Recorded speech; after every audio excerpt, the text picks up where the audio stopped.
এখানে দেখো এরা সবাই ক্রিকেট খেলতে শুরু করে দিয়েছে আর আমরা হাঁ করে দাঁড়িয়ে দাঁড়িয়ে দেখছিলাম যে কীরকম কী খেলছে, যদিও কিছুই বুঝি না সেরকম ক্রিকেটে, তবুও একটু মজা পাচ্ছিলাম দেখে। এই খেলাটা প্রায় মোটামুটি 1 ঘন্টা মতো চলেছিল, সেটাকে আমি কিছু কিছু পার্টে দিয়েছি। আর তারপর এই খেলা শেষ হয়ে যাওয়ার পর তারপরে আমরা লাঞ্চ করতে বসেছিলাম। ও খেলাটা দেখো, তারপর লাঞ্চটা দেখাচ্ছি।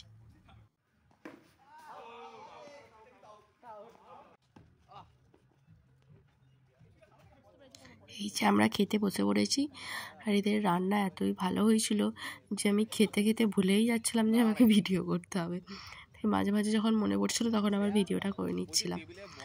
প্রথমে স্যালাড সস দিয়েছিল, আর এখানে ফিশ ফ্রাই দিয়েছিল, তারপরে বাসন্তী পোলাও, একটা ভেজের রেসিপি করেছিল সব কিছু দিয়ে, আর তার সাথে মাংস ছিল, চিকেন কষা, তারপরে দিয়েছিল চাটনি, পাঁপড়, সন্দেশ, দই।